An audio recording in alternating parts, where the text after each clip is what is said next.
ईसाइयों को देखो बाइबल बांटते रहते फ्री में।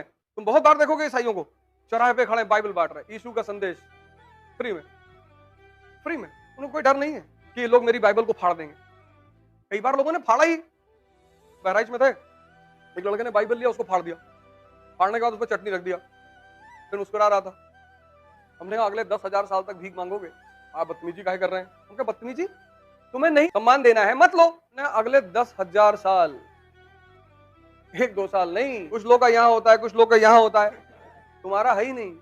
प्रेज लॉर्ड सारे भाई बहनों को एक बार फिर से मैं आपके सामने हाजिर हूँ नई चर्चा के साथ। वीडियो शुरू करने से पहले कहना चाहूँगा, जिन लोगों ने मेरा चैनल सब्सक्राइब नहीं किया प्लीज़ सब्सक्राइब माई चैनल, मेरी वीडियो को लाइक कीजिए ताकि मेरा कॉन्फिडेंट और बूस्ट हो सके और मैं आपके सामने नई नई वीडियोस ला सकूं। एंड मेरी वीडियो को मैक्सिमम शेयर कर दीजिए अपने सारे बहन भाइयों के साथ, सो दैट मेरी वीडियो वो देखें, क्योंकि मैं ऑलवेज नॉलेजेबल वीडियो आपके सामने लेके आता हूं। बीते दिनों हमने देखा कि बहुत सारे लोग जो हैं वो क्रिश्चियनिटी को लेके अलग अलग तरह के बयान दे रहे हैं, अलग अलग तरह की टिप्पणी रख रहे हैं। अब जितने भी बयान उनके बयानबाजी हो रही है वो सारी की सारी क्रिश्चियनिटी के खिलाफ हो रही है।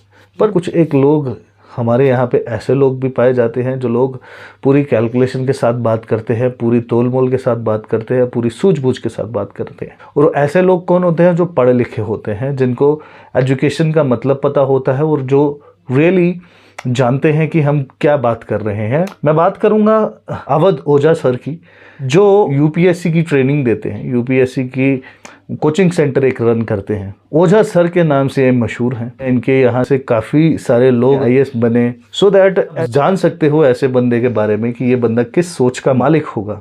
एज वेल एज हमने खान सर के बारे में भी बहुत पढ़े लिखे हैं, बहुत सारी नॉलेज है उनको, उनका पढ़ाने का तरीका भी बड़ा अट्रैक्टिव है और वो भी यूपीएससी का कोचिंग सेंटर चलाते हैं, लोगों को सिखाते हैं कि आपको आगे कैसे बढ़ना है।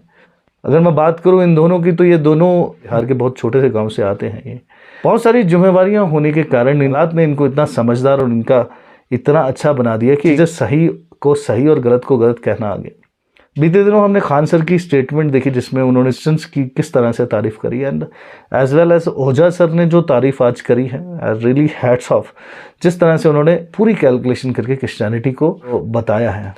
मैं चाहता हूं एक बार ये उनकी वीडियो देखिए जिससे हमें पता चले कि वो क्या कहने की कोशिश कर रहे हैं, सो दैट बाकी की बातचीत हम आगे जारी रखेंगे। अच्छा काम कोई भी कर रहा है, वो किसी बहाने से भी कर रहा है, उसका सपोर्ट किया जाना चाहिए। किसी उद्देश्य से भी कर रहा है। अगर ईसाइयों ने गोंडा में फातिमा स्कूल नहीं खोला होता तो भाई साहब हम भी दर दर भटक रहे होते। अरे ईसाई तो कन्वर्जन करते, तुम भी करो, तुम्हें किसी ने रोका है?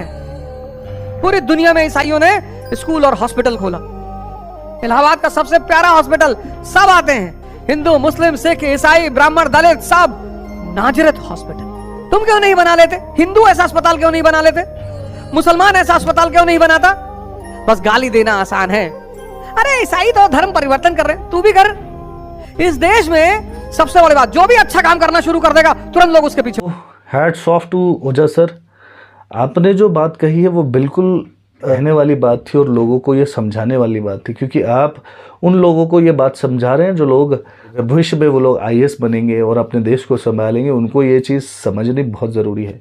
होता क्या है ना कि आजकल कभी भी कोई पास्टर या प्रीस्ट अपने घर में प्रचार करता है तो पुलिस वाले वहाँ पहुँच जाते हैं, उनको बोलते हैं धर्मांतरण हो रहा है, ये हो रहा है, वो हो रहा है, बिना ये जाने कि संवैधानिक राइट्स हमें क्या अधिकार देते हैं, हमारे फंडामेंटल राइट्स क्या हैं, और वहाँ जाके वो बात करने लग जाते हैं जो ट्रेंड में होती है और जो लोग जिस चीज़ की मांग कर रहे होते हैं और संविधान के अगेंस्ट चले जाते हैं, जिस संविधान की वो कसम खा के अपनी ड्यूटी शुरू करते हैं। आप समझ रहे हैं मेरी बात को?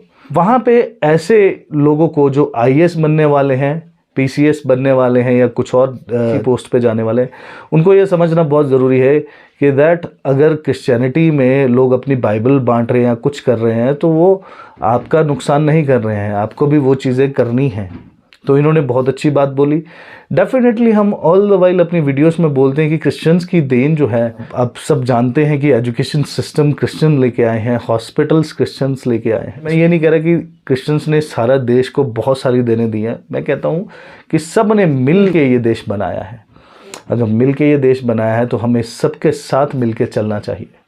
ऐसा नहीं कि हम किसी पर्टिकुलर जाति या समुदाय को टारगेट करना और उसको नीचा दिखाना और उसको दबाव पैदा करना हमारा काम होना चाहिए, हमारा काम देश को जोड़ के रखते होना चाहिए। हम देश को ऑल द वाइल जोड़ के रखें, जो हम अपने देश के लिए कर सकते हैं वो करें।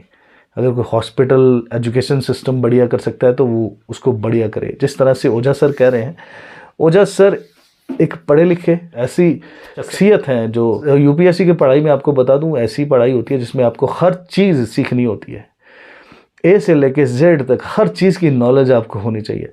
और सोचिए जो एक आईएएस है वो हर चीज़ हर तरह की नॉलेज लेके आईएएस बनता है। अब उनको जो नॉलेज दे रहा है वो टीचर है उनका। तो अगर ये लोग ये बोल रहे हैं कि ये क्रिश्चियनिटी अगर अपना धर्म प्रचार प्रसार कर रही है तो आप लोग भी करो, आपको क्या परेशानी है।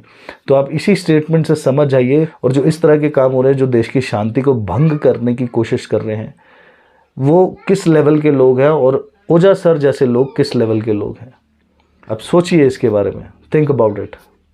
इसी के साथ मिलते हैं किसी नई वीडियो के साथ। तब तक के लिए bye bye. Take care of yourself, take care of your family, earn well.